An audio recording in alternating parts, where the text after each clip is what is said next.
Section 4.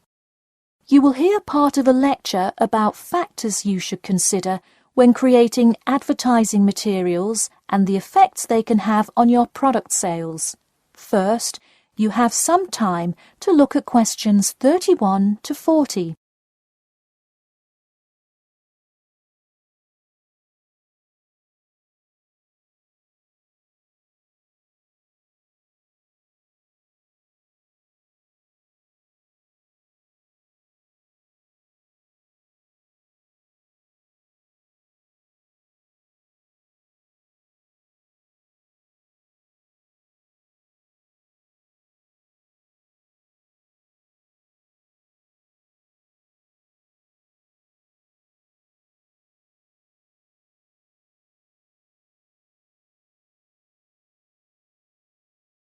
Now listen carefully and answer questions 31 to 40. Hello class, and welcome back to Marketing Strategies.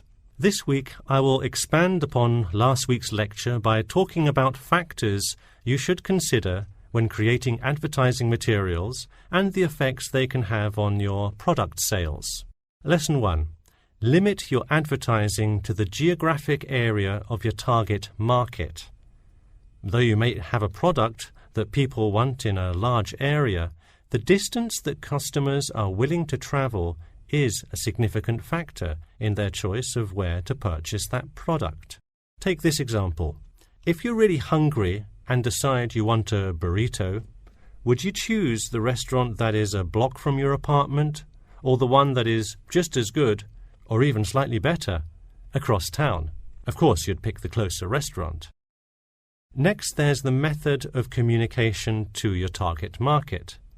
How do you decide among radio ads, TV commercials, flyers, or even word of mouth? While we often think of the visual presentation of ads, there's much more to advertising than the look. Studies show that consumers are much more likely to remember advertising slogans if there's also a sound plate. Did you know that your sense of smell is closely linked with memory? Think about Mandy's candy store up the road. Every time you walk past it, you can just smell the chocolate, right? I bet you can almost smell it now. Just mentioning the name brings about the smell memory and, in turn, a chocolate craving. What better way to sell chocolate bars? Obviously, sometimes appealing to the senses isn't the most practical way to advertise. For example, it's a good idea to come up with a marketing strategy that adapts to the product, especially digital products. The flexibility of this kind of products is extremely important, so it's very common for advertisers to form one single layout for all of their ads, the visual, the medium, even the majority of the content, and simply update the ad each time they come out with a new version. Remember, advertising is all about stirring up the right feeling in your potential customers, whether by stimulating the senses, appealing to the intellect, and so on. Once the customer experiences the ad, the important thing is his or her reaction. Someone could love the ad you made, but unless he or she considers buying the product, you've failed to get the reaction you were looking for.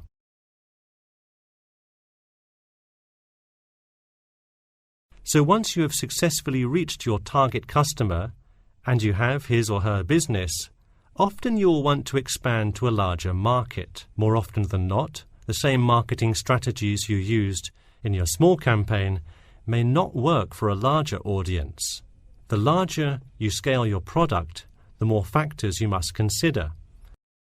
For instance, Apple operates worldwide, so they must tailor their advertising for each market they enter. Often you'll see Apple ads on international flights that appear not only in English, which is the lingua franca of most regions, but also in the native languages of the majority of passengers. I travelled to Russia last week, and it was really interesting to see the same Nike ad that I've seen 100 times, except this time it was in Russian. Okay, going back to the medium of the advertisement, Even after choosing to create print ads instead of radio announcements, television commercials, etc., there is more to consider. If you print your ad in a newspaper, it will be read by a far different audience than if you print your ad in a popular magazine. Would you put an ad for the new Justin Bieber album in a newspaper? Probably not, because that product is most suitable for youths. Let's face it, do you know anyone under the age of 25 that buys a newspaper? No. Now let's try a few strategy exercises.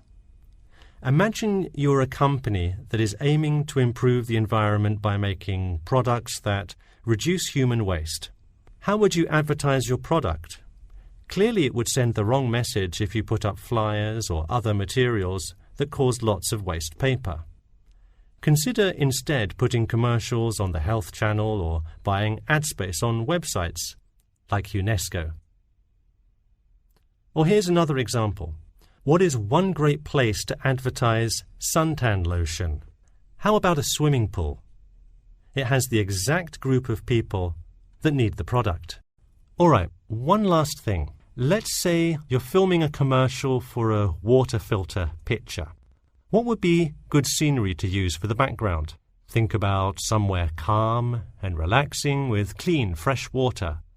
Can't you see how much more effective a commercial with the beautiful scenery and flowing rivers of a national park would be than, say, water dripping from a tap? So to wrap things up today, think about the geography of your target market, the type of marketing material you should use, and the most effective way to appeal to the customer in order to make a successful ad campaign. That is all I have for you today. Make sure to read through Chapter 8 for Monday if you have not done so already. Okay, now I'd be happy to answer any questions you may have. That is the end of Section 4. You now have half a minute to check your answers.